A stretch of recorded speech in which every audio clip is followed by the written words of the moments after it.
You know, he's from Ireland. Dean Carnage Carney, he knows who he's going against. So when you have a number one qualifier, unfortunately, Dean, he had to go to the bottom 8. He is our number 32nd qualifier. He knows what he's getting into. So when you have a good lead car, you know you can be confident throwing it into that first corner. Ryan Turk, he's just going to act like nobody's behind him and going to put down a solid run. So here we go. Ryan Turk, Rain-X Toyota GR Corolla on Nitto tires. The Race Service boys watching from Monaco throws it into that first outside zone high on the bank. Here comes Dean Carnage Carney. Look at that, applying the pressure. There goes Dean Carney in that HyperNFT.io Dodge Viper. Now in that transition, in that second inside clip, really tight is Ryan Turk. Now going to that second outside zone, Ryan Turk does exceed it a little bit. Dean goes way long on that second outside zone. Looks like he was struggling to catch up to him. The Viper was trying to drop the fangs in the backside of the Corolla. Let's look at it again. We're going to need some aerial shots here, Jared, because that smoke is so thick. Looking at outside zone 1, they're both doing a great job here. Dean's in the pocket. He's getting his car positioned properly as they come down off the bank. Not too bad on inside clip 1. Dean's doing a good job there, but goes wide on inside clip 2. Drops 2, potentially 3 tires off the course. We'll have to have a closer look there. Turk completes the course. Dean does get back online, but is going to have that off-track excursion to contend with here. As we look at the super fast drone and the chase here, let's see exactly how far off. Ooh. Yeah, that could have been 3. We'll have to have a look at the replay from, Sean Adriano has a real nice replay system over Yeah, there. we have a complex kind of multi-screen screen that has all the different angles. So Ryan, I'll kind of let you discuss with your other judges. But what Ryan was elaborating there is if it's your first time, 3 tires off would deem it incomplete, not being impeded by that lead driver. So Ryan Turk was tight to those inside clips. As you said, Dean was in the pocket, didn't mimic the exact angle of Ryan Turk, but that's difficult, man. You know, you got to think about the short GR Corolla compared to this long Dodge Viper. So aesthetically, it definitely looks different. Oh, Dean Carney throws it in. Ryan Turk, a little bit of correction there. So looks like they're mimicking kind of the same line. Ryan Turk throws it high on the bank. Now Dean Carney dropping into that inside clip. Looks like Dean does throw it a little bit wide. Now Ryan Turk reels him back in. Looks like he might be trying to play it a little bit safe here. Not throwing caution to the winner, the Corolla to the side of the Dodge Viper. All right, so let's take a look at it again here. On that first initial bank, it looked like they kind of had similar lines by comparison. Lead versus lead, chase versus chase. So what we're seeing here is a lot of chase drivers, and this was happening in practice, going off from inside clip 2. They're not able to follow, but you see Dean Carney coming off a little bit early there, a little bit off of inside clip 1, and this is where Turk's going to attack. Dean's off of inside clip 2 a little bit. Turk's following him. Dean's inside a little bit on outside zone 2 initially, and then pushes the car out wide and does drop a tire near the end of outside zone number 2. Now that's going to be an area that the judges are going to be looking at really closely. We've all been talking during qualifying yesterday of how the tires, when they go up on the bank, it sort of pushes the car back down because you've got that upward slope. So some of the drivers, it looks like they use that bank to sort of keep them down on the track. So in this case, we want to really be sure that those tires are staying within the border, the line there on outside zone number 2. This view right here is going to give us a really good shot of where that tire is. So watch Dean's right rear tire. See how he goes over? He's actually up on the bank there a little bit, and that's what we're trying to avoid. You know, Ryan, you talk about, keeping you and pushing you back down, almost like a cushion, right? You know, in dirt track and oval, you have what's called the cushion, and that's going to actually either grab or help you. It's going to be a little bit of assistance, kind of an aid, right? Jesus take the wheel, but it being the cushion in that instance. And Dean Carney, had some instances there. So let's take a look. Slide him left for Turk, right for Dean Carnage Carney. Brian Lantain, one of our judges and co-announcer here, says, and all FD Nitto tires. Drift HQ right here in Florida and across the globe. Here comes the Drift Cave head caveman. Look at that. Matt Field, good initiation, throws some more angle at it. Adam LZ drops at an angle. And now transitioning, an all-American battle. Matt Field in that second inside clip. LZ. See him tucking in. Matt Field, there you go. LZ now gets into formation. Kind of little, back and forth by Adam LZ. Watch this initiation. Matt Field throws it at it. What do you think? What are your thoughts? So when we were talking about the keys to victory earlier on, we were talking about getting your car positioned in the pocket and not dropping down, wheel to wheel, let's say, with that lead car. And you can see LZ there dropping down. He was not in the pocket. He was a little bit back and also too far down. So that's going to hurt him. He's outside of the zone there, not really in it early on, but the latter half, gets himself positioned really well. So look at where his car is positioned here in comparison to where Matt Field is. That's a phenomenal view that we just had there, showing exactly what happened. Drop line, drop angle, not ideal from LZ. Right here you can see LZ's not in the box all the way, and then he slowly backs the car up, gets on that line, gets the car kind of matching Matt's smoke line, which is what we want. But it took a while to get it there, so he's going to have a bit of a deficit here coming into the next run of this battle. Yeah, and you got to think this is his second ever round in Formula Drift, right? So in this vehicle, I'm talking about in this vehicle in particular. Yep. Brand new vehicle build, really cool looking car, and we know this car is capable because this is literally the vehicle that Vaughn Gittin Jr. took to the top of the podium in Atlanta. So I think when he gets that clean air, Adam LZ, and we got to restart there, Adam LZ, being on that bank, sometimes when you roll off, it's going to kick down that bank, and I think just that back right tire knocking over the cone. So restart, 3 strikes, you're out. But talking and elaborating more on Adam LZ, new car for him, second ever event, because Adam LZ and Vaughn do have a split season. So 4 events for Adam, 4 events for Vaughn. This is the same car. Adam, I think once we get that clean air, he's really going to throw down a heater run. Matt Field, I think he's got a little bit of an advantage, as you said, Ryan, you and the judges, on that initiation. Get in that pocket, get it settled, set it, and forget it. Let's get him restarted here. Adam LZ will lead that RTR Spec 5 FD. Nitto tires, Pennzoil lubricants, NGK spark plugs. Let's see what we got here. Adam LZ initiates into the bank. Like I said, that clean air, a lot more confidence there from Adam LZ. Big angle from him, using all that force, drops in that first inside clip. Matt Field hanging tough. He needs to find that pocket. He does on that second inside clip. Not mimicking the exact angle, but LZ, this is what I'm talking about. You get that fresh air and stellar run. Great run by Adam LZ out front. He threw it into the bank. He was right there. I think the clean air, the confidence, seat time, this is all going to contribute to his success. But was it too little too late as he kind of dropped off and all this? And did Matt Field do a good enough job? Lead versus lead, chase versus chase. So you can see LZ getting the car flicked to initiation, and you watch Matt's attack style, the way he got the car in there. He wasn't super close, but he was on the right line. He mimicked the line properly. He was tighter on inside clip 2 there than Adam was. It took Adam until about here to get the car really perfectly set and settled, and you can see that Matt saw that and just took the opportunity to get close and just kind of be settled in the chase position as well. So right there, decent line from LZ, misses, or sorry, not misses, but right there, inside clip 2 he misses, but Matt's right there with him. Matt, like you said, his angle wasn't as strong here, but it looked like LZ was up on the bank slightly in that area, kind of using the cushion like you were saying, right? But in the latter half, did a really good job on outside zone number 2. Matt's right there with him, mimicking everything. So I think Matt did a great job of positioning his car right from the initiation, and that timing is something that comes with the years of experience that Matt has, just watching that lead car flick and getting right in beside him. Well, and also seat time in that particular car. Matt has proven that he is a champion, and there it is. All right, Dylan Hughes. Here we are on the Rockstar Energy Drink Top 32. Let's see what the Dozers got for Trenton Beecham. Dylan Hughes initiates. Trenton Beecham really lunges forward. Dylan, great angle there. Beecham struggling to get to that angle and get to that pocket. Gets all the course. Dylan slingshots into that inside clip. Now Trenton Beecham finds some traction with the Nexans and jumps on in. And Dylan, you can see him just throwing up the debris in that second outside zone. Trenton Beecham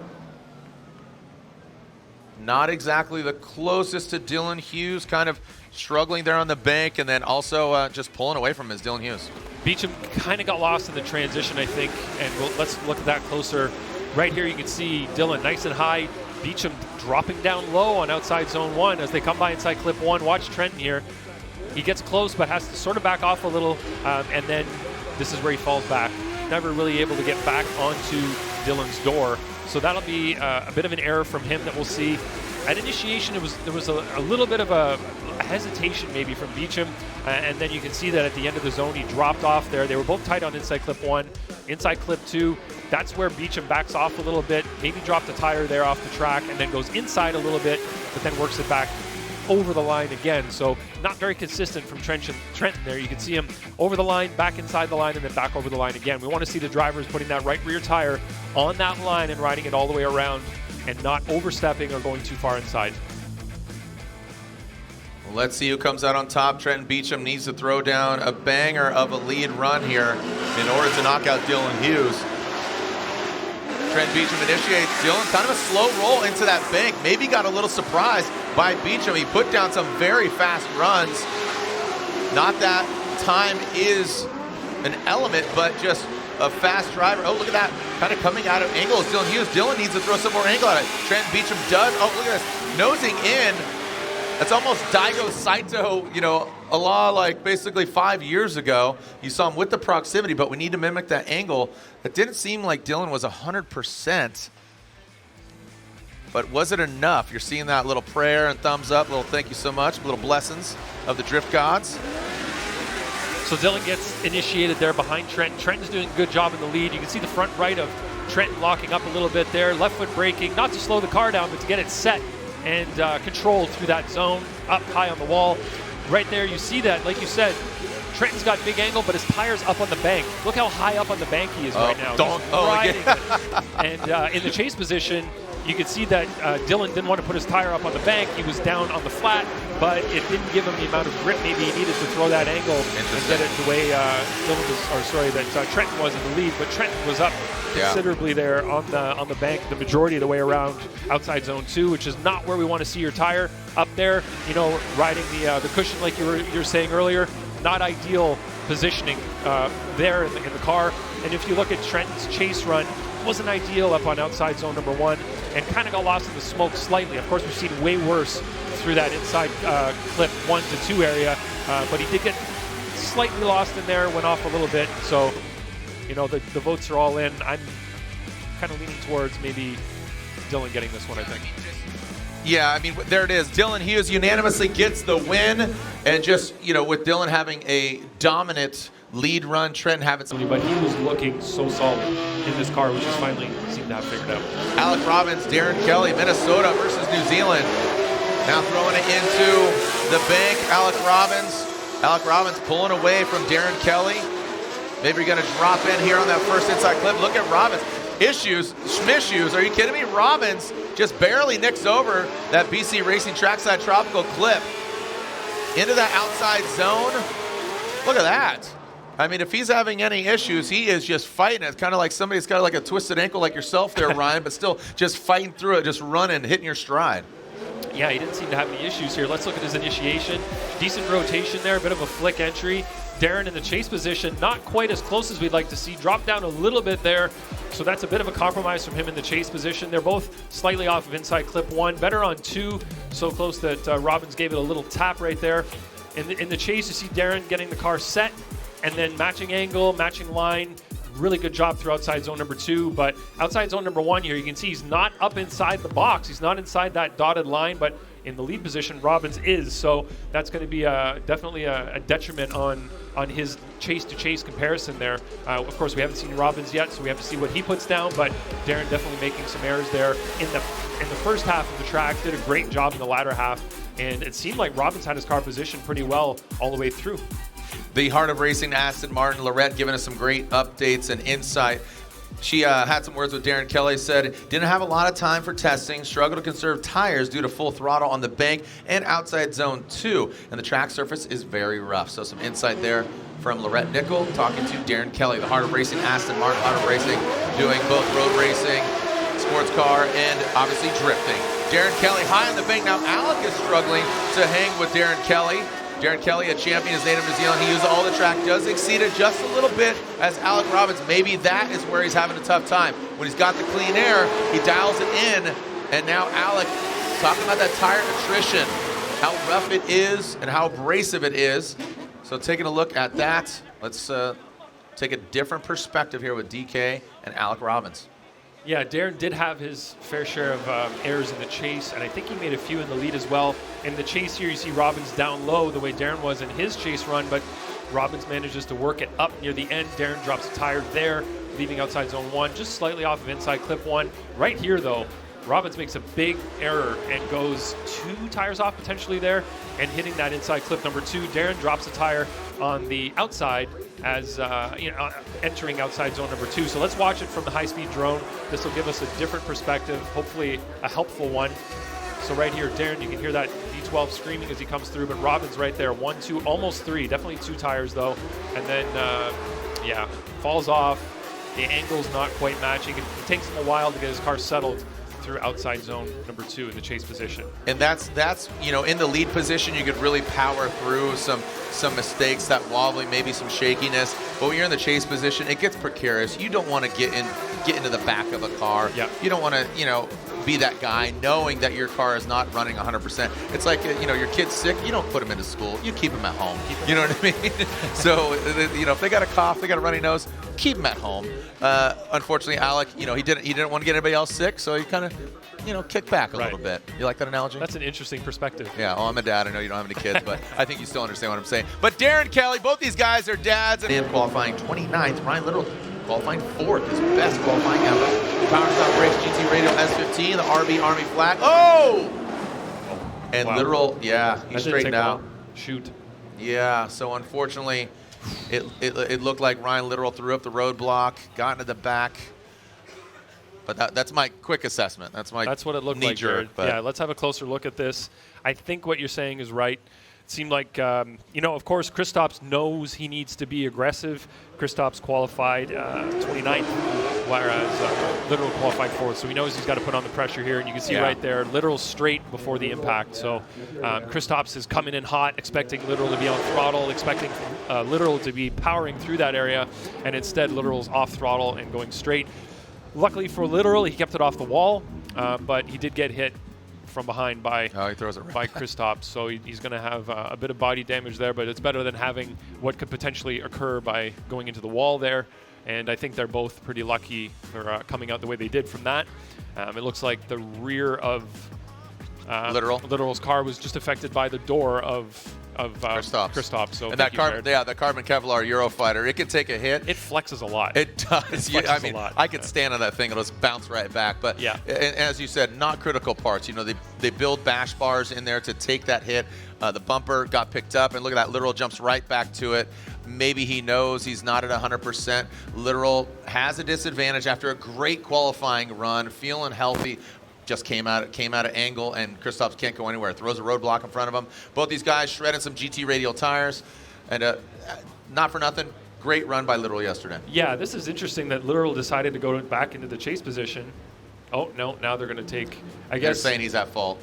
Right, Literal's at fault. I thought maybe Literal was getting back online, ready to rock, and maybe he is potentially, and only getting off because Kristaps did. I'll have to ask and see what the breakdown is there. I would have to assume Kristaps actually, because with that impact, somebody needs to be deemed at fault. Literal was at fault, so Kristaps Blush is actually allowed to look at his vehicle and inspect it. So I think you take advantage of that, maybe just to make sure and confirm that there's no issues with the car. So is Kristaps just confirming that there's nothing wrong with it because he is allowed to? Exactly. So Kristaps was not at fault, which means he gets to look at his car with no time penalty. But what's interesting is that Literal decided to go back on the line and was ready to rock right away, despite what happened right there on the track. So you'd think Literal would take a competition time out to look at his car, but no. So here we go. Let's see what we got here from Mike Power and Simon Olsen. Simon Olsen from Norway, Mike Power from the East Coast. Oh, look at Simon reeling him in. Mike Power, great angle in that Type S. Mean Bean, Black Machine. Simon Olsen now tucks in on that transition. About the second hash mark, Mike Power out front, fills all that outside zone, finds the crease, lick the stamp and send it right on the barbed wire's edge, the barbed wire livery, the tattoos. Looking tough. Would not want to run into him into a dark alley. This is a great battle so far, Jared. This run was pretty solid for both drivers. You can see Mike Power there high on outside zone 1, getting the car placed nicely. Simon Olsen in the chase position, getting himself in the pocket pretty well. Kind of a low angle situation by the inside clip there, but he's doing better now. Didn't really fill the beginning of outside zone 2, but he's there in proximity. I'd like to see him back a little bit more in the pocket as opposed to being a little bit further forward and outside of that zone. You can see there kind of a low angle situation. His tire isn't in the box, and then he gets it into the box, but not really close, and could be better on mimicking that line earlier on in outside zone 2. But it's a tricky spot, breaking through the smoke, getting to inside clip 2. You sort of hope for the best there. It's muscle memory and usually using visual cues that don't include the car ahead of you, but that's difficult to do when you can't see for the smoke. Well, you talk about the smoke, it's gonna worsen at night. Right. That's what we always, it might be thick right now, but when you illuminate that, it's like a white balance. It's gonna be blinded by the smoke, not by the light. Here we go, Simon Olsen initiates wheel suspension, GT radial. Look at that, now he's looking great. Look at Simon Olsen out front, big angle from him now coming down into the transition. Mike Power needs to gain that distance. He is looking a lot more settled than Simon Olsen, but don't know if he's hitting the ticks, hitting the marks. As Simon Olsen, a spot on, great lead run. This is a tough one because, again, we always default to lead versus lead, chase versus chase. It's not inactive by any means. Now, Ryan, I kind of want to lay out, or I'm not going to lay out, I'm going to just converse because this is where the analyzing really comes into play, because I want you to just kind of, do you want to talk about it, or you just kind of want to focus? No, I'm going to talk about it, Jared. It helps me anyway. You can see Power in the chase position there, made an error at initiation, but got back on throttle pretty well. But this is where it keeps happening right there at inside clip 2. He didn't even have a lot of smoke in front of him, so I don't know what happened there, but he didn't get the car rotated properly to get by inside clip 2 and get back on throttle the way he needed to stay with Olsen. But let's watch here. You can see the initiation there, a little bobble. He's a little bit lower here than Olsen is in the lead, but I think that might have been a little bit better than what Olsen did in his chase. But right there, you can see Power going off. May have dropped a tire there. Hard to tell through the smoke. And then you can see Olsen in the lead, also dropping a tire off the proper line, going up on the bank ever so slightly onto that cushion. And I'm going to have to go over here and watch a bit of a better replay for a second. Yeah, I think that obviously benefits you. Ryan Lantain, not only, he's doing double duty, and this is where, here we are, the BC Racing side by side.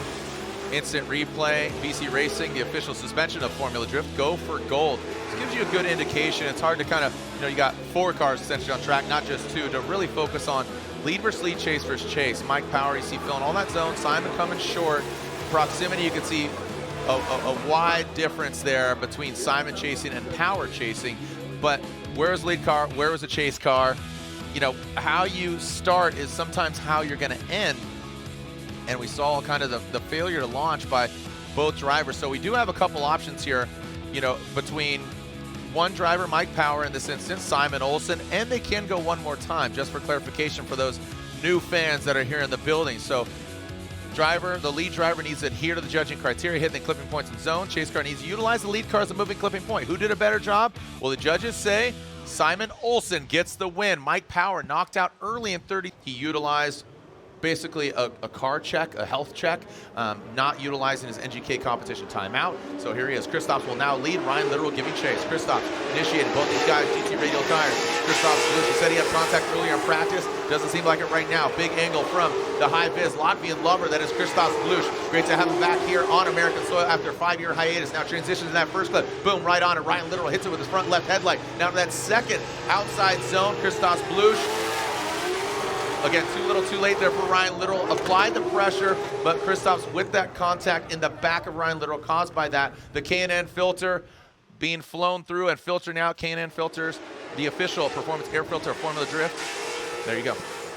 Yeah, so as we get the cars initiated here, you can see Literal's back a little bit and slightly down through the latter half of outside zone 1, but gets back on the line that Kristaps is laying down through the infield here. Kristaps does drop a tire there and is not all the way out wide.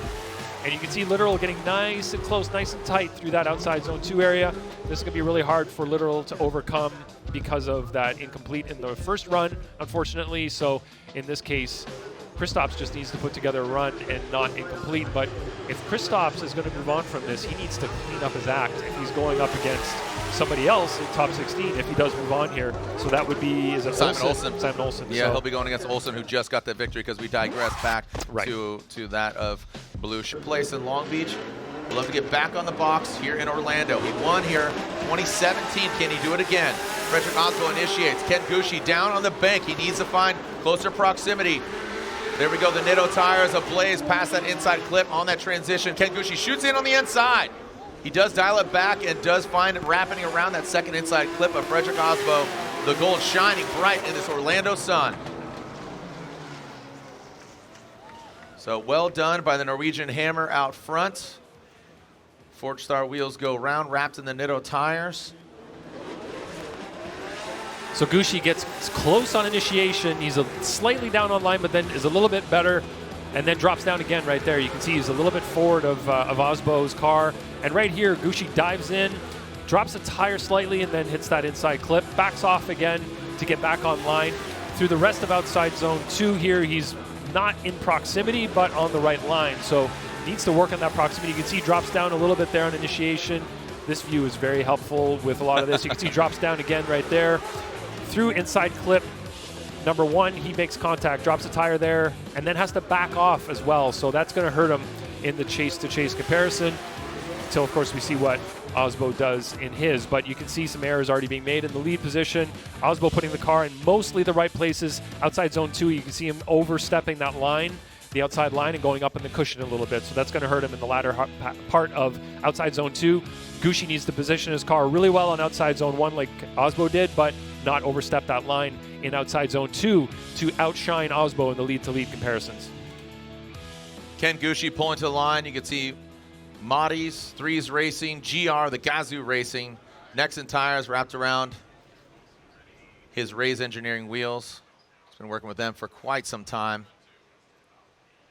Again, a day oneer, 20 years been competing in Formula Drift. And our starter there, Matt Sopa, has been joining me up here in the booth for the Pro Spec Championship. Been a great addition to the broadcast team. Transitioning now in goes Ken Gucci, flicks it in. Oh, look at this, Osbo comes out of drift. What just happened? That looks like a mechanical, Jared. Oh, man. And Two Gucci sets down. Wow. Okay.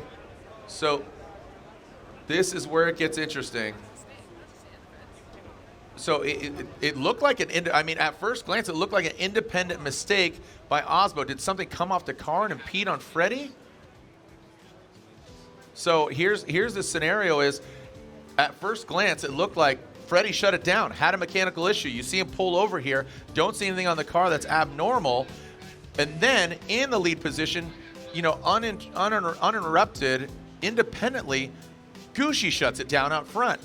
So basically, you kind of default to that first run because you don't have either. You don't have Gucci's lead run. You don't have Osbo's chase run because the chase car shut down first.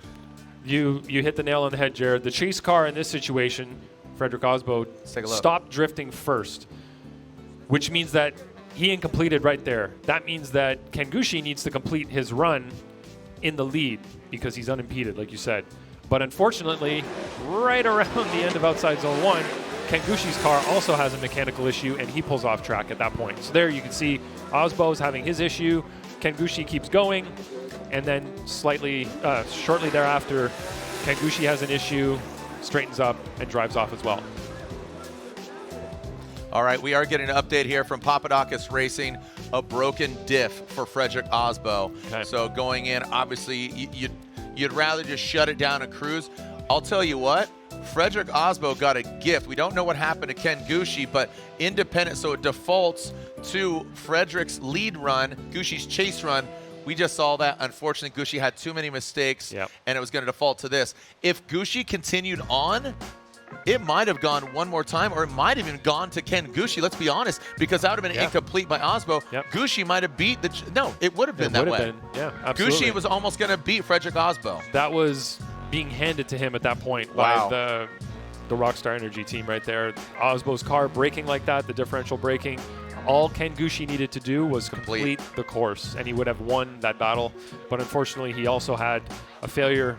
We don't know of what yet. We haven't talked to his spotter at the exact same, well, not exact same moment, but, very soon thereafter. So let's see if we get an answer here as to what happened with his.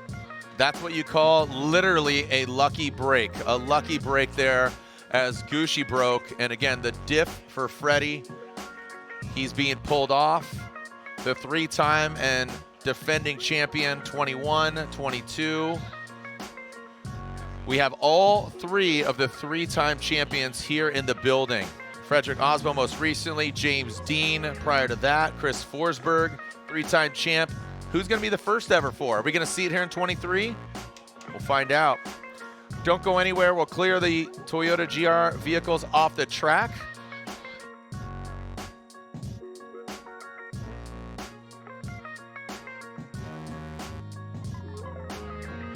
All right, so Frederick Osbo gets the win. Frederick Osbo gets the win with the unfortunate braking of Ken Gushi.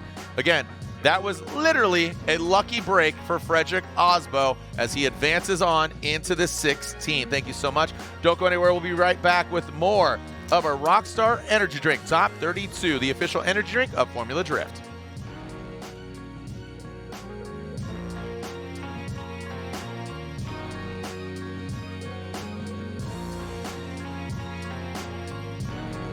Are ready to go.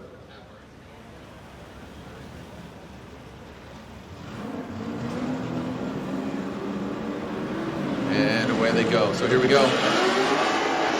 Hurst out front, Hull in the chase position. Hurst initiates on the bank. Oh, look at Taylor Hull. Jumps to the side of the BMW. Coming down. Oh, Hurst does exceed the track just a little bit. Brings it and drops it on down. Throwing Taylor Hull off maybe a little bit there. Knocks over that inside clip. Hull in that second outside zone. Hull finds the sweet spot there in that second outside zone. How are you guys addressing that, Ryan? We treat, exceeding the course. Walk us through it. Yeah, you can see here, I don't know where Hull came from, but he certainly did gain proximity through outside zone 1, and then it fell off again, unfortunately, later on here. You can see that he's not within proximity through outside zone number 2, and you can see, looking in the lead position there, you've got Hurst set on line, didn't exceed the line. He did a great job through outside zone 2 of not getting that right rear tire over the line. Unfortunately for Hull, his proximity isn't there through this section. He really reeled him in through the beginning of outside zone 1, but then got too close, maybe then fell back off again. What I was going to ask you there is, it seemed that Hurst did exceed outside zone 1. When you hang on too long, you're going to overshoot. Dip that back left tire. How is that perceived from a judge's standpoint? Because the chase car, they're going to try to mimic and try to get close. If they exceed, are they intended to just follow them kind of off that line a little bit? They could within reason. Within reason, a little bit of a tighter line and use that to their advantage, because that lead driver is going off course there. It is a tire off, so that'll be, deemed against Jonathan Hurst in the lead position, of course. And comparatively, we'll see what Taylor Hull does in his lead now. Yeah, I think this really falls onto what Taylor Hull is going to do out front. This Comp Cams, Kenda Tires, Edelbrock Corvette. Big flick of the wrist by Taylor Hull, full pull. There we go. Very similar to what we saw from Hull. Gain that proximity. Can he maintain it? So there we go. Hull kept it within the lines there. Hull did exceed it on that lead run. Good transition there. Hull, you see him snap back. So he does have that proximity. He does mimic the angle. Taylor Hull does get a little bit up on that bank, but not too much. I would just say just barely. Again, I always reference Atlanta. If you're a fan, you know that just getting to that dirt throws up a little bit of dust, and sometimes it throws dirt clods. Long Beach, not forgiving. You go outside, look at Hurst begging for it. Come on, keep it going for Mr. Cool here in that BMW, the pride of Paducah, Jonathan Hurst. But also, if you're a Taylor Hull fan, you're cheering him on. The red, white, blue, proudly stand up. So Hull does a good job in the lead position here up on outside zone 1. Let's look at where he leaves that zone. Does a good job of leaving it where he should. He does run over that base for inside clip 1. Hull is right there. Hurst is right there behind him. Hurst is doing a good job of getting his car positioned. You can see him positioned well, good proximity through outside zone number 2. So watching again here, you can see Hurst early on not being up where he needs to be in outside zone. Number 1 does take that compromise and uses it to his advantage, gets close to Hull, and then stays with him, has a bit of a bobble there through the inside clip 2. Not all the way wide at the beginning of outside zone 2, but definitely gets out wider there through the latter half of outside zone number 2. All the different perspectives and different angles here, and it's always great to see. Just again, up in the sky, the POV. You're seeing the FPV drone, right? I'd really like to see, selfishly, I'd like to see the lead run with Hurst out front, because he did overshoot on that outside zone 1.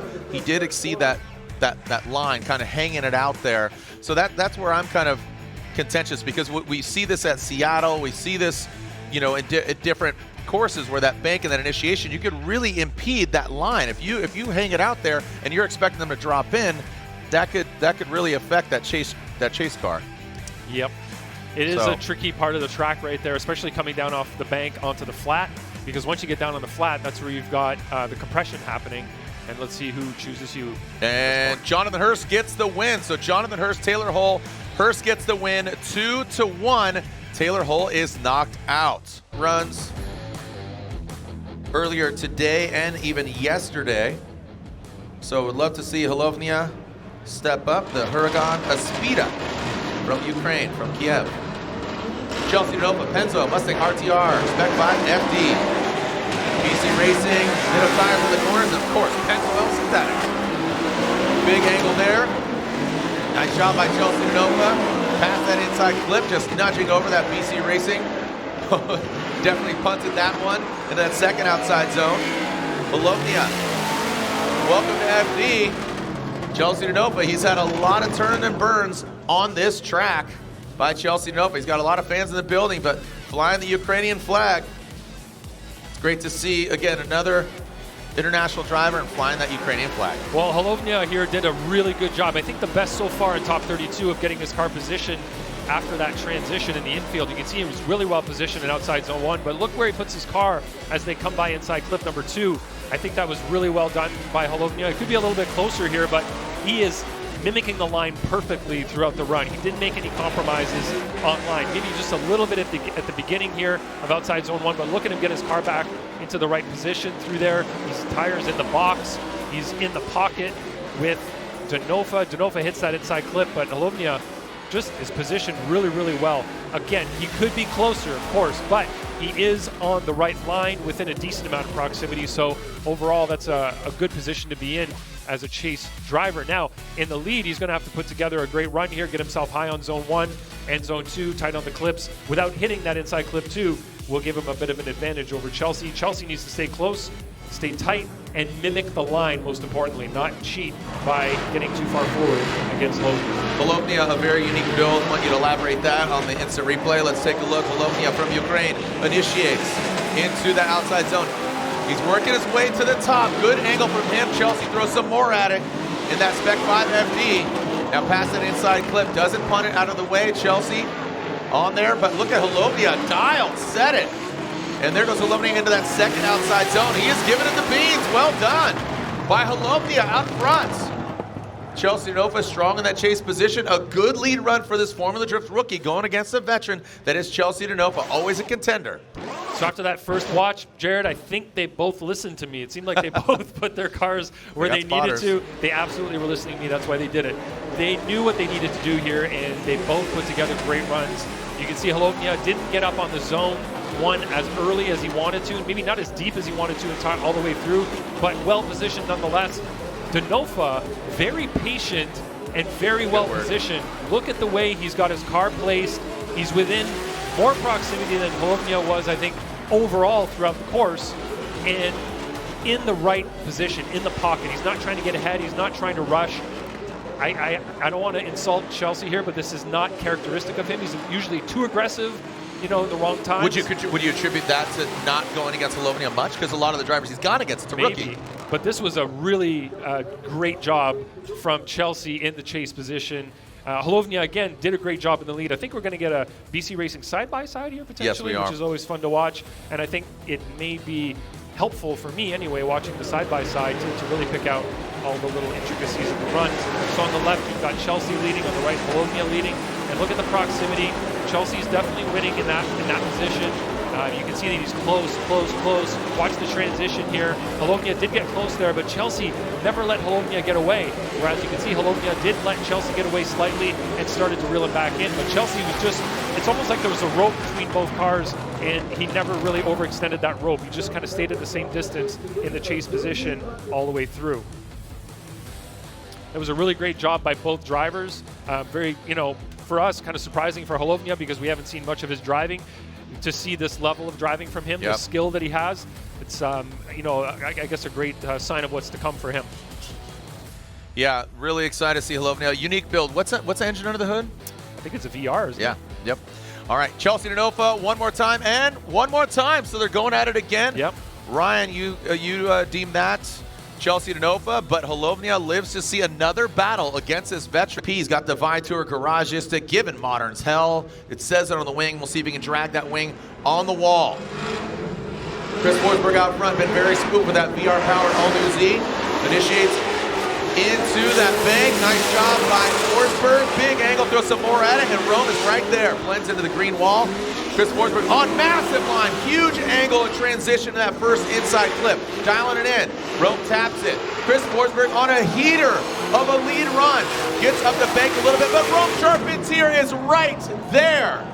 He was riding shotgun with Forsberg.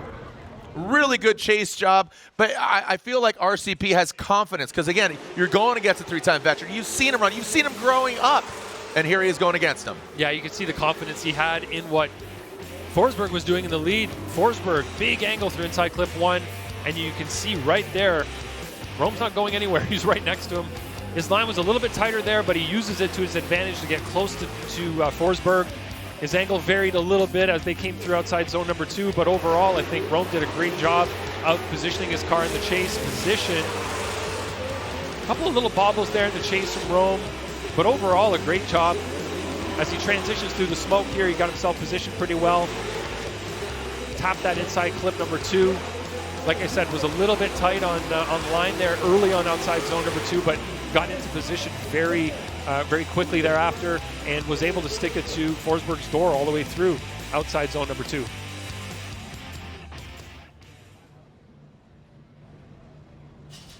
All right, so RCP, Chris Forsberg. Rome Charpentier will now lead Garagistic BMW E36. Chris Forsberg giving chase. Rome, a very impressive chase run. Some of the most consistent and just going door to door. Now, I have to imagine that Chris is going to be pretty aggressive here. Taking a look, making sure the track is clear of debris and make sure the lights are on and we're good to go. We are clear to send.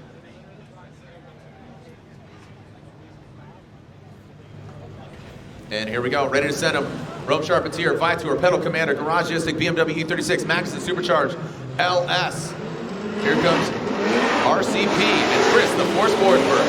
Rome initiates into the bank. High on the wall is Rome Charpentier, Chris Forsberg right there. Big angle, they're both going at it. Great line by Rome Charpentier out front. Forsberg navigates, gets really close to Rome Charpentier, diving in. Hitting that second inside clip. Are you kidding me? Come on now. Make some noise, Orlando. Woo! That's what we're talking about. Great lead run and chase run by both drivers. Probably the best tit for tat, back and forth, arm breaking, arm wrestling battle. I think slapping doors, not slapping faces. I think Forsberg had a better line through outside zone 1 than Rome did early on. It looked like he was actually further back than Rome at the beginning of outside zone 1 from my viewpoint here.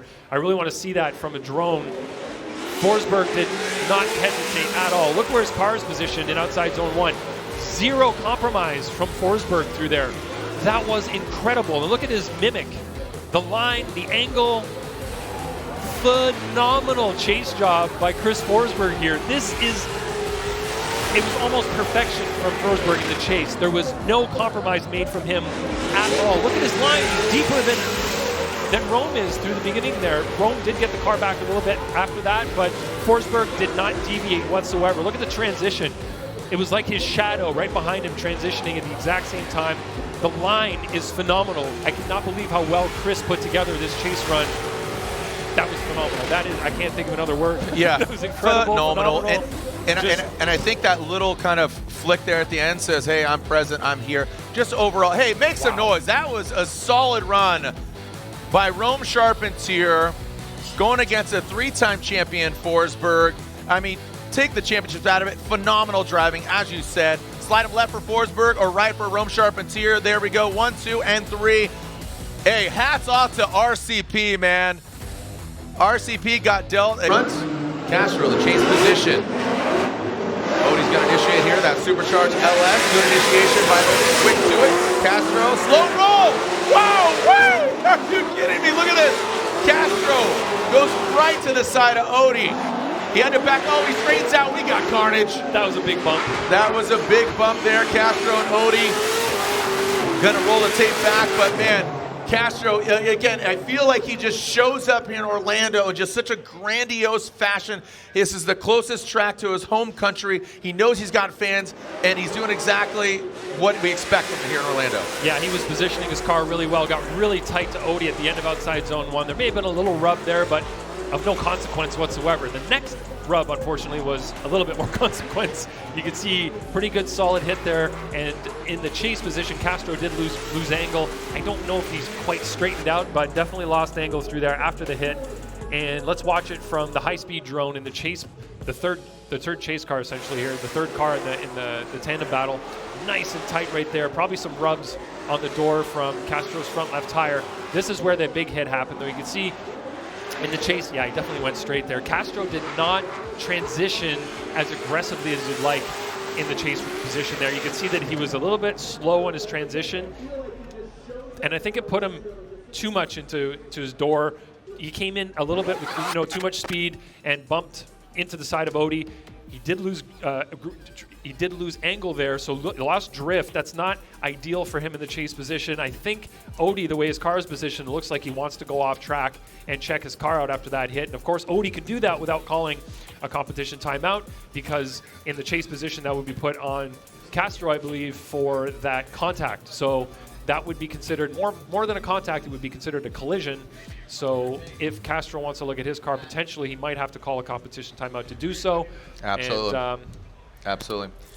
We're going to take a quick break right now, Jared. Yep. So again, yeah, so Odie is going to utilize that. If Castro gets hands on his car, he will use his one and only through the entirety of the weekend, the NGK competition timeout. So don't go anywhere. Spark plugs do timeout, and we're going to take a quick timeout as Odie's going to take a look at his car. We'll see if Castro does, but the action continues. What an action-packed Rockstar Energy drink, top 32. Rockstar Energy. Maybe they expected him to be a little bit more aggressive. All right, here we go. So the one more time battle between Denofa, the Pennzoil, Nitto Tires, Mustang RTR, Spec 5 FD. There we go, Denofa, big angle.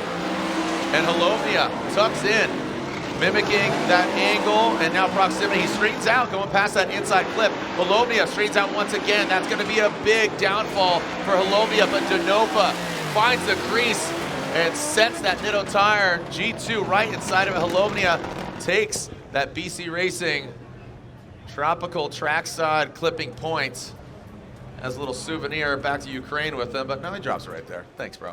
Appreciate that. So maybe a little bit of pressure here, Ryan. Taking a look at it again. As you watch Chelsea Denofa get initiated, you can see Halovnia taking a bit of a compromise line to gain that proximity. But this is where it starts to fall off for Halovnia. He has a poor transition there before. He has low angle. The transition isn't great, and then he doesn't have a good line either from this point to the finish, essentially. And this is where you see somebody doing really well in one battle, but you have to be consistently good from battle to battle to battle. And Halovnia maybe needs to work on the consistency side. He did amazing on that first battle, but it fell apart a little bit in the chase on this first run of this battle. So we saw some errors in the chase position. Now going to the lead, Chelsea did a great job in the lead. Halovnia now needs to put on a very high-level lead run here to compete with what Chelsea did in his lead. In the chase position, Chelsea needs to position his car properly and still exhibit that patience that he did on the first battle, right? He needs to be patient, but he still needs to have a level of aggressiveness that gets his car positioned properly and closely to Halovnia. But after watching that chase, is he going to be a little concerned of Halovnia's ability to put together that good lead run and get close to him? So we'll see I would say that if Chelsea makes a mistakeless run and just does what he needs to do, he'll get the victory here. But Halovnia, oh boy, unfortunately. That's a massive hit. Let's make sure they're okay. Halovnia straightens out Chelsea's vehicle, and that's a lot of critical parts. They're up on the bank as well. Make sure Chelsea's okay. Yeah, this is the risk of... Let's lay out, make sure they're all right. Yeah. Chelsea's okay. All right, we just heard that. All right, we are getting thumbs up from our safety crew here. You saw the attitude of the vehicle jump up. That's going to be a cleanup there in aisle 1. Halovnia, you saw him correct. Look at the fluid coming snapped down. to the wall. Make some noise for him. Chelsea Denofa and Halovnia. Alex Olovnia from Ukraine, from Kiev, Chelsea Denofa. Now resident here in Florida once again. That's going to be a hard hit. You know, you got to think here, RTR. There you go, waving some hands, Olovnia and Denofa. So a hard hit. There's going to be a big cleanup here. We got a lot of fluids out there on track. And with that mistake, I think you guys can judge it here. You know, it was Olovnia. Watch this initiation, that back end, and just whips him into the wall. Here we go. Yeah, Boom. He was just, the line was taking him up closer and closer to the wall, so he tried to take angle out of the car, but it wasn't enough. It was too little too late, and he ended up getting in the wall, and Chelsea had nowhere to go. Like I was saying earlier, this is that risk of being close to somebody that you maybe don't have 100% I guess, confidence behind. And this is the result of that happening. Olovnia just pushed a little too hard in the lead. He knew he had to. He knew he had to put together a great lead run, and unfortunately just pushed a little bit too hard, and Chelsea was right there with nowhere to go. But Chelsea was doing exactly what he needed to do in the chase position. He was positioning himself properly. You could see he was in the pocket. He was on throttle. He was within proximity. It's everything that he was supposed to be doing. So, of course, no fault to Chelsea here whatsoever with what happened. The fault is entirely on Olovnia in the lead position. I believe all the judges have their votes in, but I think we know which way this is going to go. All right, you can see Chelsea already inspecting the car, Olovnia. So, you know, I'm assuming, you know, unofficially, Chelsea Denofa will get the win. Olovnia with a mistake. Given after that first run, Olovnia need to step it up. Just unfortunately goes into the wall. Chelsea spins out. You can already see he's on the phone telling the guys, all right, you know, we got the victory. We're going to have a halftime break, but let's get it dialed, because guess what? With him getting the win, he'll go against Chris Forsberg, who had one of the most phenomenal runs, not only just a lead, but a chase to take out RCP. And those guys have history. They've gone against each other. They've seen some great battles against each other. And you know, obviously, three-time champion Forsberg. Chelsea has yet to win a championship, but always a contender. He's won events. He knows how to get it done. He knows this track. Probably top three, maybe even one of the top drivers that has drifted here at OSW. Hence why, you know, obviously, you know, he's got a fan here. So, you know, taking a look at, you know, the Ford team, they're so deep, you know, so they're sharing, you know, between James Dean, Adam LZ, Chelsea Denofa. You got three cars here. They got corners. They got history here. Vaughn Gittin Jr., you know, 2012. He's a two-time champion. Ford has a lot of history in the Formula Drift Championship. Let's take a look at the iconic brand that is Ford.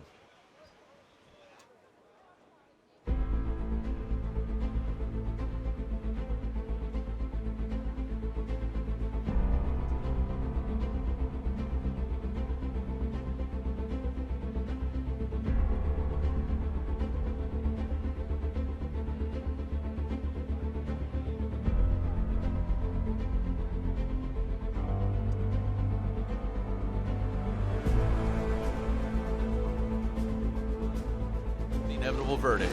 Well, it gives you an idea of just how challenging the course is right now with this water coming down, making it very slick. Starting to push the pace a little bit here as Turk goes up offline there and gives some back to Vaughn Gittin Jr. Definitely off track was that gun. A little bit behind here, now closing the door, but look at JTP out front, coming down off the bank with great angle. Such a contrast of vehicles, but they're keeping it close. Justin Pollock definitely poised there. Ryan Turk applying the pressure slowly there towards that finish line. Here we go. Lindsey Ross, I know you're watching. Who you're cheering for? That's the question, though. RTR. It's an all-RTR battle for Vaughn Gittin Jr. and Chelsea Denofa. Ford Performance dropping in, coming in hot, throwing sparks. Oh, Chelsea comes in, comes out swinging. Woo! Doctor, are you kidding me? Look at that! To the boom goes the bumpers. Comes out swinging, literally. Oh, sparks go flying already. Chelsea Denofa, Vaughn Gittin Jr. right there. We got twin RCRs on track. Transitioning through the jump. Nice job by both these guys. Getting a lot of seat time. Look at this. RCR ready to run back.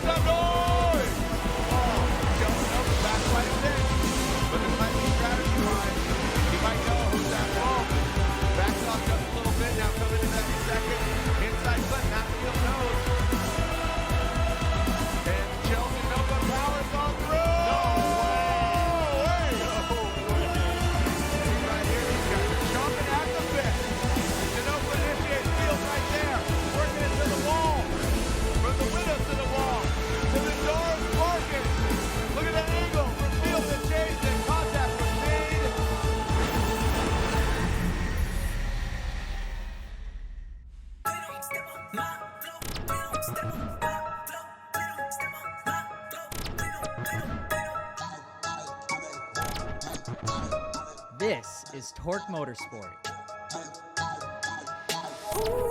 Driving too fast, I don't wanna wait. We driving the days, we stepping in late. Nothing but blind and real the tape. Let's be alive, but we gonna skate. Let's be alive, but we gonna Holy skate. You wanted to ride, you wanted to ride.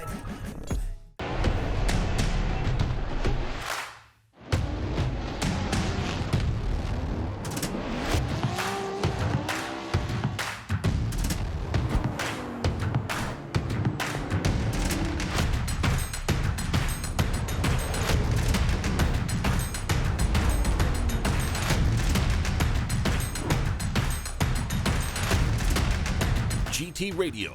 Experience ultra high performance. For 30 Formula Drift teams, our professional Tire Stacks crew will mount over 1,000 tires during a weekend to keep our drivers on track, competing at the highest level.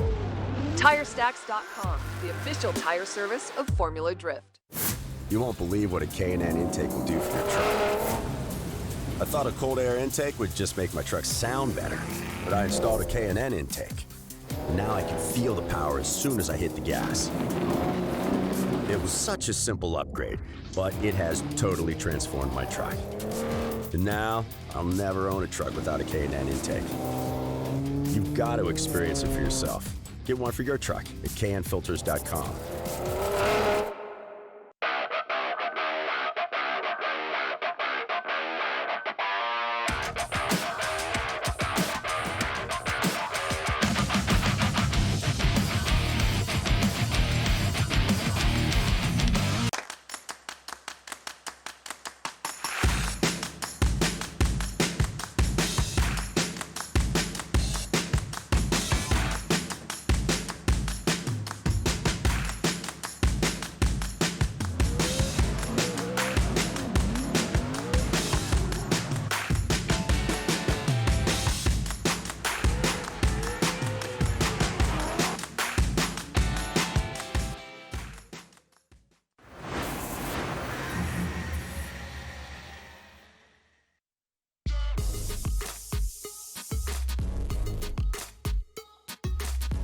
What's up, everybody? I'm Chelsea Denofa, driver of the 2023 Ford Mustang RTR Spec 5 FD, and I'm going to give you a tour around it and show you some of the new stuff we got going on this year. So under the hood, the changes this year are single plane intake manifold instead of ITBs. Before, we had 8 individual throttle bodies for the motor. The 2 other cars are still running that. We're testing this, and we've got 2 stages of nitrous to have a little bit better control over the power delivery. And because of that, it's changed basically our induction system on top with the K&N. We now have a round, like older NASCAR style filter instead of the big boxes that we had on there before. Motor still makes very similar power, right at about 1,200 all in and down to about 800 at some tracks. So adjustable power band with the nitrous, and the Ford Performance V8 just runs and makes tons of power and a huge power band, so I'm always pumped to drive it. So this year, inside, it's quite a bit the same Recaro seats. We've got RTR belts now that are a little bit different. They are Hans device belts, so they go over the Hans device to hold your head from flying off if you get into a bad accident. Inside, we have S650 dash, so the newer, updated style dash that matches the outside of the car. And I have a new steering wheel too, which is a little Back to the Future homage. We also have these little pull tabs that are kind of nice. I like this. So in terms of suspension, we're still running our BC Racing 3-way adjustable rears, which gives us low and high speed compression and single stage rebound adjustment. We haven't made really many changes in the back. We've widened the track a little bit and changed the lower arm design, but basically it's all within the same system that we had before. So this year, we're running a very similar front wheel and tire combo. It's a 275 3518 NTO5 on the same white RTR wheel. In the rear, we have the aero disc that basically is filling the void because we run a very high offset wheel in the back this year. We've changed the suspension geometry, and we wanted to have something that looked sweet instead of having a super flat-faced wheel. As far as the tire, we're still running a 315 4018 Nitto 555 G2. It's been a phenomenal tire since the beginning, 2 laps, making tons of smoke and lots of grip, so don't need to mess around with that really at all. So in the front, not much has changed. A little bit of spring rate change and a little shock change with the BCs. Same pretty much 70 or so degrees of steering angle. Last year we updated to a thinner tie rod for some more clearance to get some more angle and have some more stability in the front end. But again, kind of sticking with what's been tried and true and what we've won with, so. If you guys want to learn more, check out my profile on the Throttle app.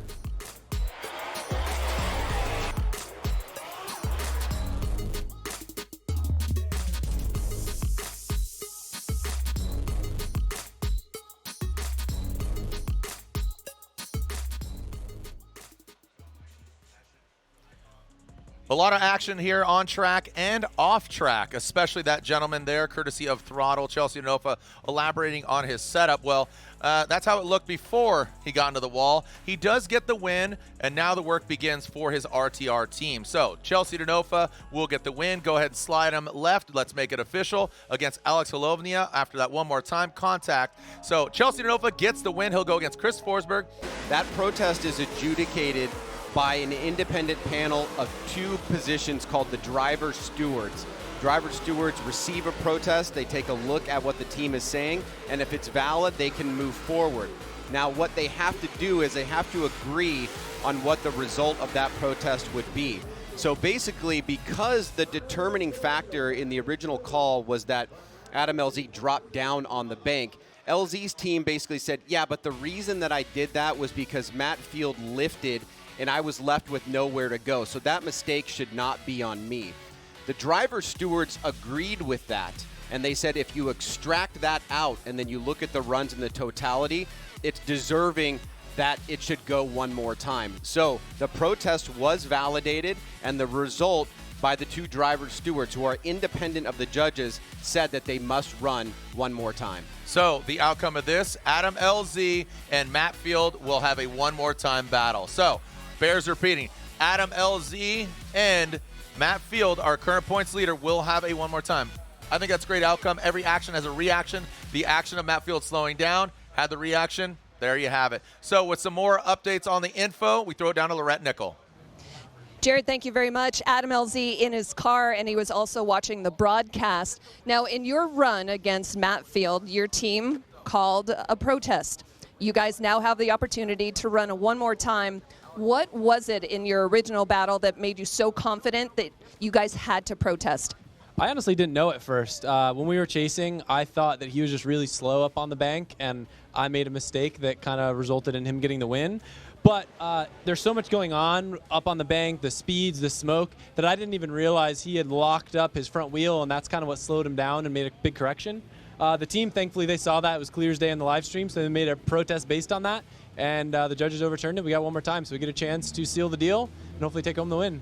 Okay, so getting that second opportunity, is there anything that you have to clean up? I need to not do that same thing that I did again, and if he does the same thing that he did, I should, well, I don't want to say I should hit him, but like that probably would have made it more obvious than what I did, I guess. Yeah. Adam, thank you so much for the insight. Good luck, guys. Thank you so much, Lorette. Some good attitude there. Both thumbs up. Got a signature LZ smile just sitting below the signature LZ stash. So when we said it here in the building, we said LZ's going to run again. The place kind of exploded. He's got a large fan base cheering him on, and like Ryan said, you know, he got the call from New York and said, hey, this is what's going to happen. The stewards, Chris Yule, Sean Adriano, they navigated this. They're actually sitting right next to me right now. They're actually conversing with Matt Field's spotter, Chow. And we still got to clean up here in that outside zone 1 of Alex Holovnia. Unfortunately, insult to injury. He is out after where the fluids of Holovnia, where it went down, is right at the launch pad, essentially, of when they come down from the bank into that transition. So here we go, the second half. Remember, Castro went hard on the side of Odie. He was at fault, so Castro needs to throw down one heck of a run here as we initiate into that bank. These guys have been chilling or sweating it out for a little bit as Castro into that first outside zone, runs the line perfectly. Now Odie Bakshis, I have to assume, is gonna kind of pedal it back a little bit, not an inactive chase, but play it smart. But now, there he goes, applying the pressure there. So unfortunately for Castro, I think with that big hit on that first run, it was pretty much over, unfortunately, before it began, and he knows who Odie is. But again, a great effort there by Castro. no pressure here for the RTR guys, but they want to make sure it's up to snuff. They have the time, but you got to use every single moment as we take a look at the RTR pits. Your thoughts on the Castro-Odie battle? I think you nailed it on the head, Jared, Yep. with the deficit that Castro had after hitting Odie on the first run of the battle. It's pretty safe to say it's going to go Odie's way, and it looks like it's doing Bing, just that. bong, and boom. Snap, crackle, pop. Odie Bakshis gets the win. The field suspension, Ineos Oil, Pedal Commander, GT Radio, Vortex Supercharged. S15 is moving on. Jonathan Castro is knocked out. That Mobil 1 Toyota GR86 from Dominican Republic. Still a great attitude and still a great driver. We'll see him at E-Town. All right, so let's throw it down to Lorette Nickel. Vibe check. Again, you had some smiles there, but it was not chilling, literally sweating down there. But what's the vibe? Yeah. Hey, it is absolute chaos and mayhem down here, and I just grabbed Giffy down here. Giffy can tell us what's happening and what needs to be replaced on the car. So right now we're just going over, it looks like a bunch of cosmetics so far. We did see that we ended up popping a radiator line, so we're going to go ahead and change that, get the car to cool down a little bit. Just basically go over, make sure we got everything we need to take Chelsea to the podium tonight. Do you have enough time? Yes, we ended up, I believe that we won our run, and we just got to get it ready for the top 16, and we should be good to go. We got the baddest team on it. We're going to go for it. All right, Chris Gifford, I appreciate you. Guys? Thank you so much, Lorette. As we are, so now the RTR teammate of Chelsea Denofa, this is Adam LZ, and for those that are just catching up, Adam LZ, Matt Field. Initially, it was denoted that Matt Field got the win, but a protest, courtesy of the RTR team, said, hey,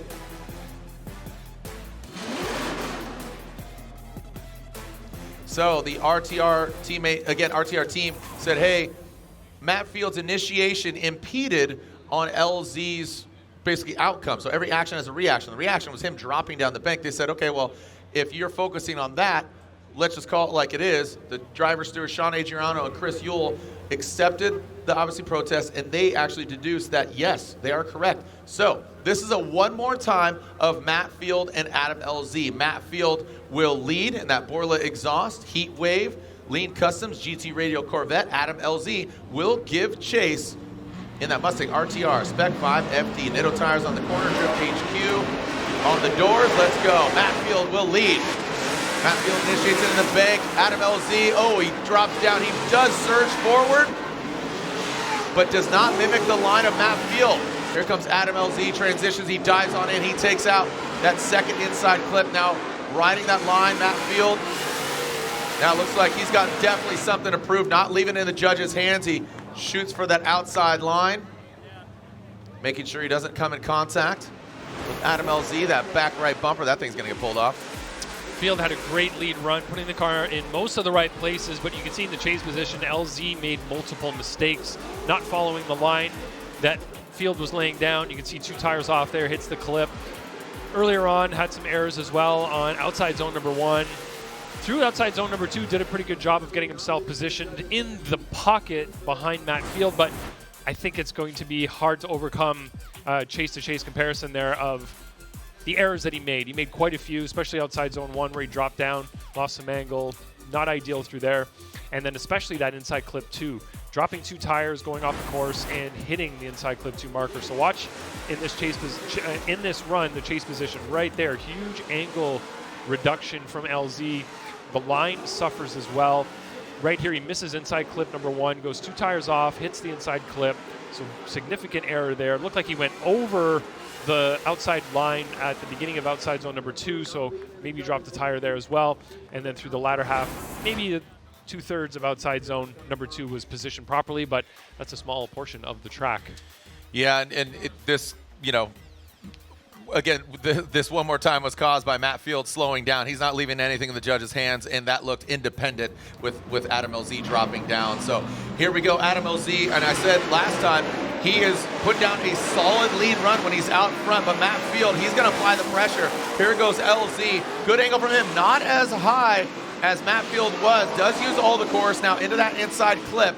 Now transitioning in that second inside clip. Goes LZ, here goes Field. Now watch Field back it in. Oh, buddy. Wow, the angle there. I thought he was going to spin. I thought LZ was going to rotate. He just pinned it to the floor, but Field was right there. And I think the needle's going to go the way of Matt Field. Yeah, LZ had I think a 2-tire off moment entering outside zone number 2, but let's watch it from the high-speed drone. Matt Field nicely positioned on outside zone number 1 in the pocket. Proximity's there, not the tightest, but comfortably within proximity. And right here, watch LZ as he goes into outside zone number 2. You can see 2 tires off going into that section of the track. Definitely not ideal, but like you said, big angle through the latter part of that zone. Matt Field is right there with him. Slightly less angle, but great proximity. But those problems that LZ had in lead and chase are going to be hard to overcome. And as you can see, all 3 judges choose Matt Field. And even given that one more time, Matt Field really seals in the flavor and gets it done. And that Borla exhaust. Heatwave Visuals, Lean Customs, GT Radio Corvette. So congrats to Matt Field. He advances on. Adam LZ is knocked out after this one more time battle.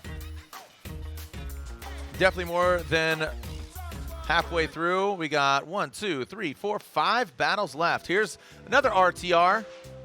Mustang for your diet. The only right-hand drive 2024 Mustang, I believe, in the world. Just call it what it is. Definitely a race car. James the Machine Dean, 3-time back-to-back-to-back champion. James Dean from Cork. It's actually from Cork, Ireland. He's going against Robert Thorne, Edmond, Oklahoma. Robert Thorne, 2022 Formula Drift Pro Spec champion, entering into the Pro Championship. James Dean, hiatus of a few years, back in the mix. Robert Thorne, that ASM, I know the Grid Life boys are watching. Chris Stewart, Jabay, Sean. See you guys at Gingerman Raceway, Grid Life next weekend. That's going to be a party. I assume Robert Thorne will be out there. I think he's going to bring that car. A lot of the drivers in FD are heading out there. I know Forsberg and even GTP is coming out. So a few other drivers, Chelsea, Vaughn. All right, here we go. James Dean will be there too, actually. He's going to be at Grid Life for his first Grid Life. So here we go. James Dean will lead. Qualifying 10th, Robert Thorne qualifying 23rd. James Dean, that AutoZone RTR Spec 5 FD. Transitioning in, big flick by James Dean, but Robert Thorne jumps to the side of him. He has to take a little angle out of it, maybe got a little bit nervous. James, massive angle there, used all the course. He does hang it out quite a bit long, but I don't think, oh, Thorne loses a tire. That back left, you saw it. Yeah, you saw it there. And the tire exits off. James Dean continues on. So does Robert. Robert continues on. We don't need no stinking tires. The GT Radial jumps off, but he continues on. And unfortunately, that will basically retire him from competition. The D beating. I don't think he made contact with the wall, did he? He did. I he believe did. Yeah, at the end of outside zone 1, that was what I was pointing out, trying to point out. He went really wide at the end of outside zone 1. I believe he rubbed the wall behind Dean, and I think that's potentially where it happened. Let's watch the replay to confirm that. But I believe that's what happened. You could see him kind of backing away from Dean's line as they came through the track. See there, right? He lost some angle, and then boom, right there. Yep. And kind of had a straight moment, and that's where the tire came off, right there. So it'll be up what's to the outcome? Well, it'll be up to the track people, and I believe the steward potentially did figure out what happens in this occurrence. If wall contact, potentially he's allowed to change. I'm not 100% sure, as it was not something that occurred due to D-bead on the track. It was just driving normally. So we will see what they make as the decision, and we'll get back to you with that answer as soon as we have it. All right, a lot of things unfolding here. Some craziness. So James Dean and Thorne.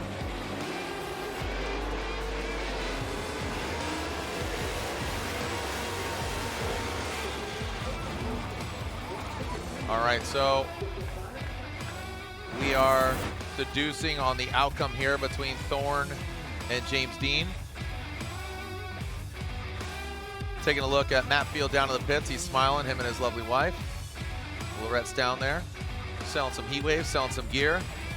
Also, the Lean Customs pins available for sale. Lorette Nickel, did you get one of those Lean Customs pins yet from Matt? Go ahead and ask him for one. No, I have to ask him for one of those custom pins. Those are so cool. So a one more time battle with LZ after the protest, and you just put the final nail in there. What did you have to do to make sure that you moved forward? The key to me is not making a mistake. Obviously, emotions are high. Everyone's mad at everyone. Everyone's mad at the series, the judges, the protest forum. Everyone's everything. It was just clicking back into the driver mindset, go out and do what I've been doing.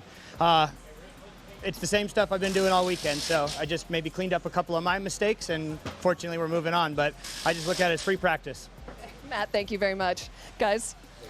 Yeah, great mindset. The smile says it all. That's a great, you talked about that, Ryan, earlier about Vaughn Gittin Jr. getting back behind the seat of a Mustang. Actually, I think Ryan Sage talked more about it, but that focus, that mental fortitude to put it all together, get back and not skip a beat, #1 qualifier. But that's what Field's doing, man. So, it seems like he's finding that special sauce. Yeah, it's something that comes with experience, with time, competing, the realization that getting worked up, getting emotional, he was talking about people being angry at us. I don't know what he's talking about there. No, who could we're perfect. Possibly be? You guys are perfect judges. Perfect. Who could be possibly no upset way. at the judges? But putting all that aside and just focusing on the task at hand, it can take you so far. And I believe that oftentimes we get caught up in that emotional response, the anger, whatever it is that you're dealing with, and the results are often seen on track. People are driving outside of the comfort zone that they're generally in. They're driving too fast, they're throwing too much angle, whatever it might be, to try to prove a point, or maybe just it's an error because of that emotional response. Yeah, and breaking it down, analyzing. Yeah, so you need to stay focused, and you need to really do what you're supposed to do on the track. And I don't say this to the pro guys very often because they've been doing this a long time and they're veterans, but with the pro spec guys, I always tell them, listen to my voice right now and kind of replay this in your head when you're at the start line. Stay calm, stay focused, do what you're supposed to do in whatever position you're in. If you're in the lead, don't overspeed. Don't try to get away. Don't make errors. Right. And you're going to do well, And when you're in the chase, just tell yourself to stay calm. Not everybody wants my voice in their head, but I try to tell them, think of what I'm saying when you're at the line, because that's when it's going to come into play the most strategically for you, and you need to really focus on that. And it's what makes winners. It makes what makes champions. Absolutely. So many elements to take into consideration. The heat, the fan. How are we doing out there, Orlando? Make some noise! Oh, come on. You with the gray beard. Right there. Yeah, you got the American flag in your right sleeve. Come on, man. I see you. Yeah, you. Right there. I can see you. Make some noise, bro. Come on. You. Harley Davidson. Is that a Harley hat? Come on now. I'm talking to you, man. Yeah, you. Yeah, hey, there he is. #1 fan right there. Thank you so much for joining us. John, right? It's John? It's John. It's Tim. It's Wes. Stanley. Frank? Thanks so much for joining us out here. The fans coming out here enduring it. Is that Vaughn Vaughn is joining us. He's bottom left-hand corner. Is that Vaughn? No, that's not Vaughn. Oh, I was confused. Sorry, my bad. Saw the Monster RTR hat. Didn't know if he was joining us out here. All right, well, it's hot out here. It is literally scorched. The Type S Scorch presented by AutoZone. We'll find out what happens with Mr. Thorne and the wall and the loose tire. Will he be able to repair it? Is he going to be DQ'd? TBD here at FD, TGIFD. Thank goodness it's Formula Drift, round 3. But Novak, who has definitely seen some success over the years. Nick Novak, Jerry Yang Racing. Both these vehicles prepared by Jerry Yang Racing, actually, incidentally. Woo! Look at Novak jump to the side of Kazuya Taguchi, but Kazuya Taguchi is a machine. Taguchi, look at this, jumps down into that second inside clip. Novak on the wrong side of that second inside clip. But Taguchi, this looks exactly like his qualifying run we saw yesterday. That was just so dialed. So dialed.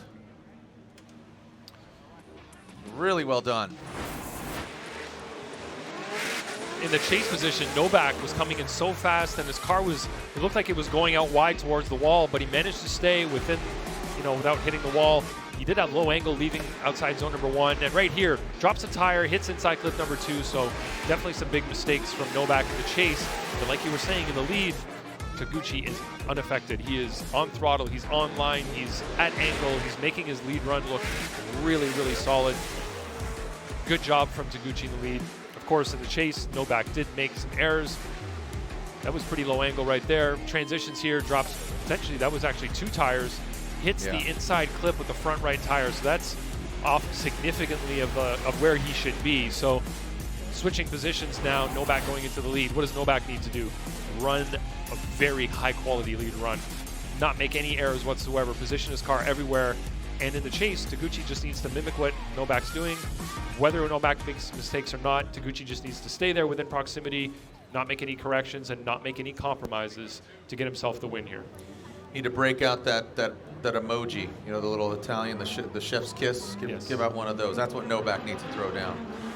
Here we go. Nick Novak out front, Kazuya Taguchi in the chase position. Again, both Jerry Yang prepared vehicles as Novak. Now, oh, he's flirting with that wall quite a bit. And that's going to shut her down. Oh, boy. That wall has, man, Halovnia, Robert Thorne's back left, and now claims Novak. That could have been a lot worse. So with Novak in that lead position hitting the wall, that will retire him from competition.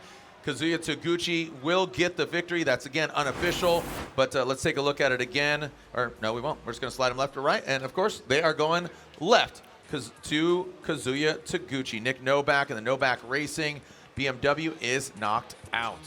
Taguchi did a great job there of avoiding contact. Watch this right here. Look, here it is. You can see that wall ride from Novak, and look at Taguchi angling up, just manages to escape that unscathed. So great job from Taguchi.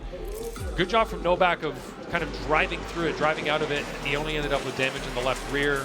Could have been far worse, as we saw with Halovnia Denofa earlier, but he managed to get through that, stay on, you know, what am I going to say here? Stay with forward momentum and not end up collecting Taguchi behind him. So Novak did get out of the way, gave Taguchi lots of space. Despite that wall tap and, you know, partial ride from Novak, Taguchi got out of that unscathed, which is what Taguchi wanted, definitely.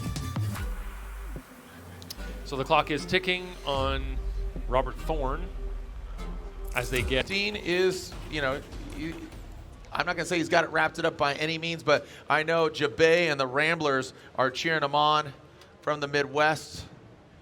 And they are cheering on Robert Thorne, the ASM BMW on Koenig wheels. Let's see what we got here from Robert Thorne out front. Aggressive flick there. Finds it. Look at that. That front counter really locked and loaded.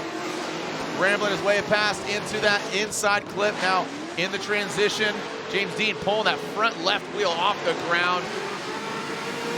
No mistakes by James Dean, and look at that, just slowly inching closer to him.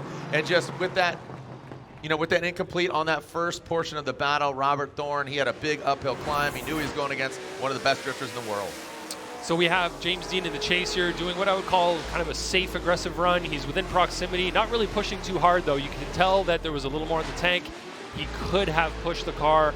He could have gotten closer, but he's playing it safe, staying back a little bit, and then right at the finish line gets nice and close to kind of put a period on that whole sentence that he just had there.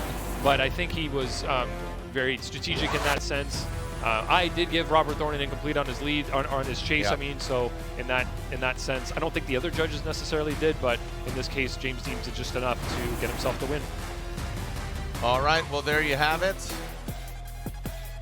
James Dean gets the win and advances on. It'll be James Dean versus Odi Bakshis in the Royal Purple Top 16.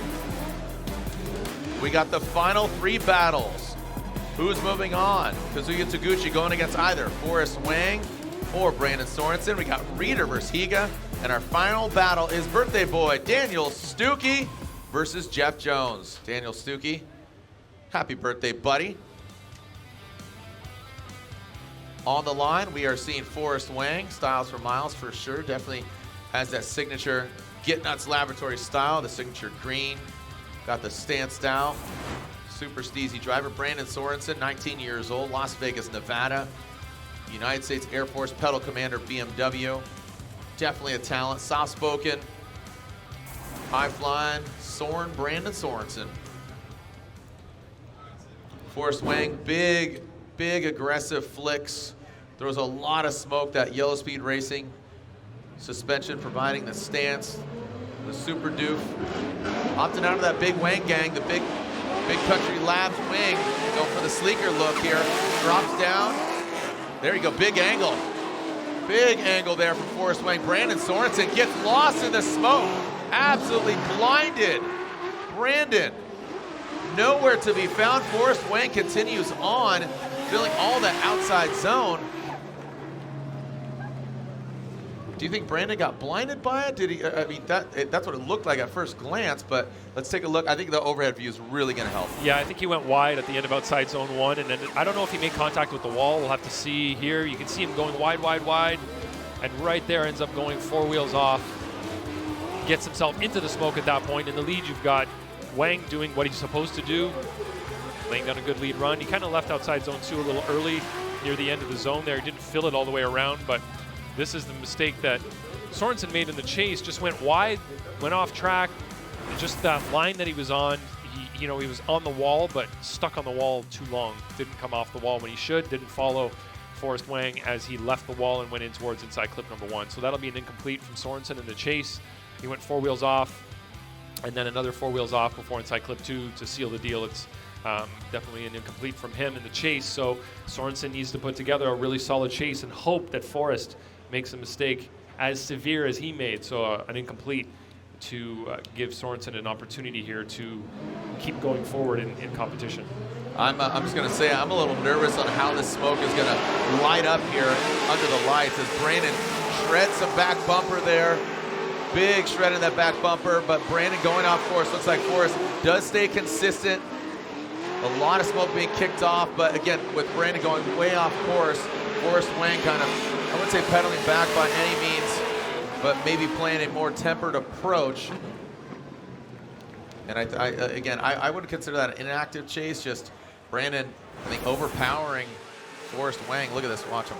Yeah, and Forrest had a lot of car parts flying in his face coming around that outside zone 1 area. I believe the bumper flew off, the trunk opened from Sorensen's car, and you could see Forrest sort of falling off from that point forward.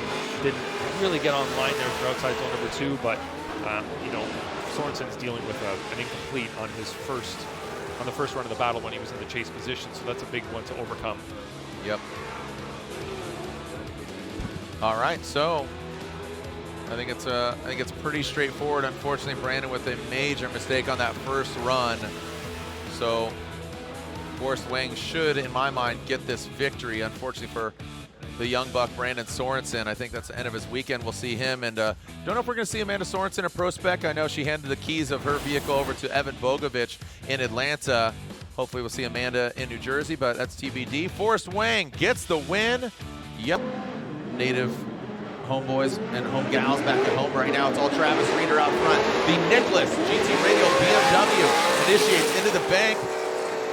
There's Diego Higa on the door of Travis Reeder. Now Reeder comes down in that first inside clip. Diego Higa transitions into the second, has to dial it back. You saw him kind of lunge forward, had to accommodate to wrapping around that second inside clip. Reeder right on that outside white line of that second outside zone.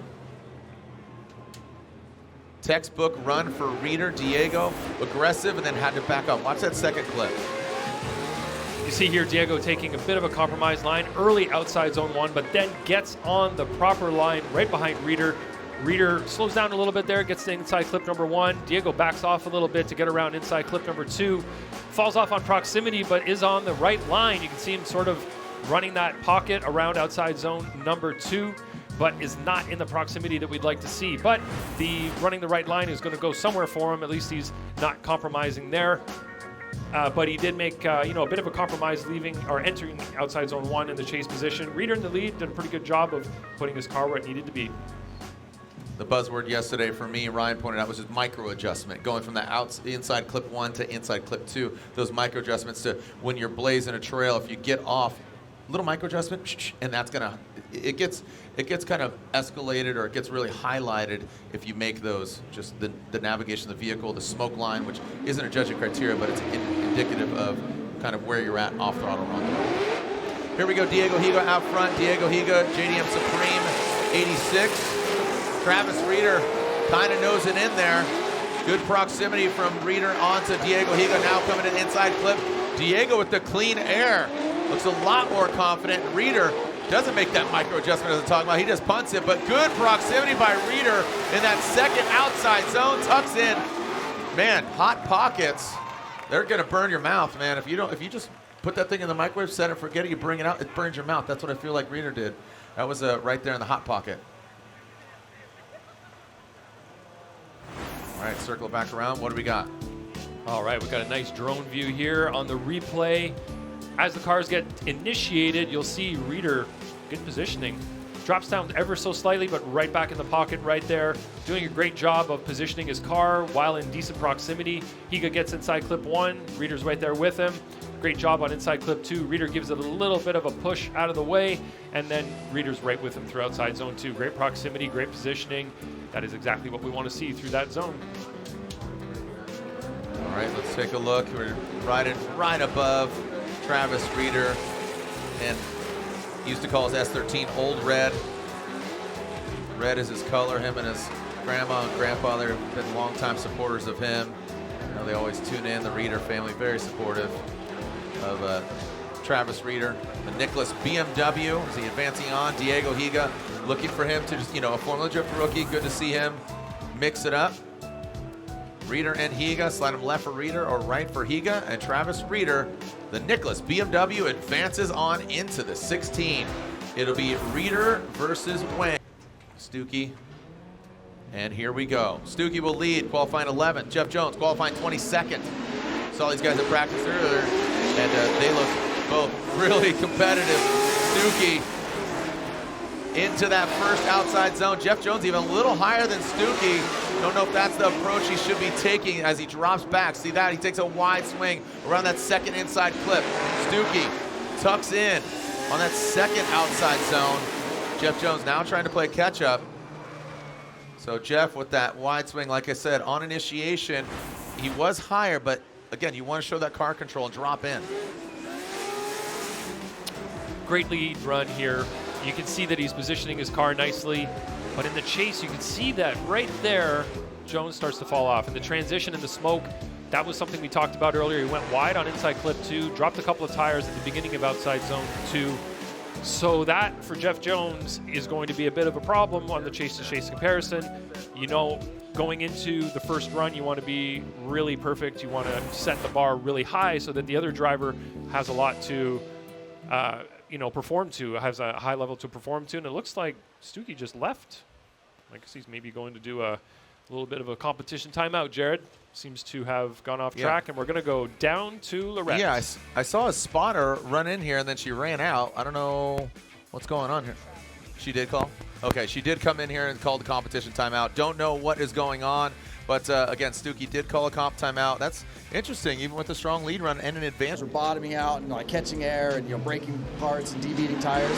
This patch has been holding up really well, and I'm happy with it. It definitely keeps all our tires on the wheels. Of course, thanks so much, guys. Thank you so much, Lorette. As we got speakers in the cars, and we got speakers out here, loud and proud. Jeff Jones and Daniel Stuckey. Daniel Stuckey saying his spotter telling us he didn't have a handbrake. Yeah, that's going to kind of hurt you, but he made it look pretty good here. Jeff Jones brings it on around. Daniel Stuckey does as well. And again, our final battle.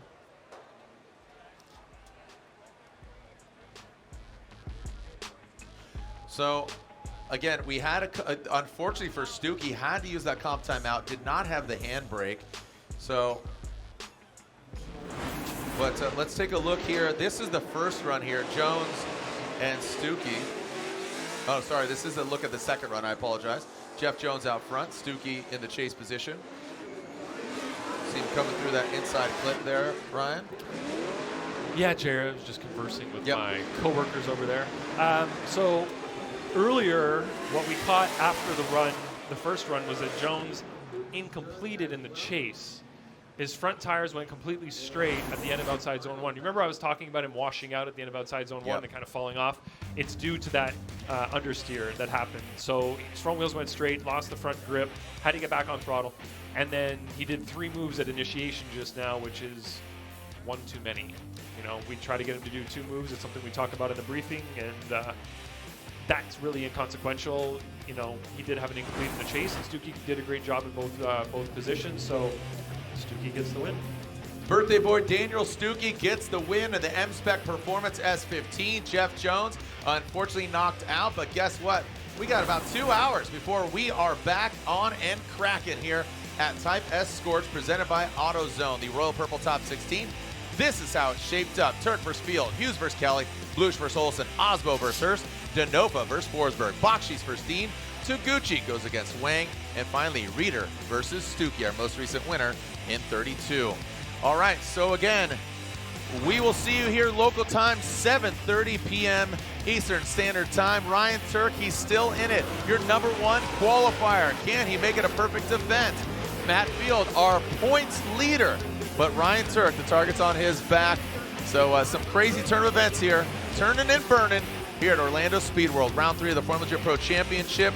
Thank you so much, Ryan Lantain, for joining me up here. I'll be joined by Robbie Bushido Blade Nishida for top 16 for some insight, but our 3 judges, again, Brian Eggert, Robbie Nishida, Ryan Lantain, and kudos to Sean Adriano and Chris Yule for navigating that protest and having Adam LZ and Matt Field rerun. Of course, co-founder and president Ryan Sage for giving some great insight, and Laurent Nickel down on the ground. We'll be back here just about 2 hours, 7:30 p.m. Eastern Standard Time for Type S Scorch, presented by AutoZone. I'll see you down in the pits.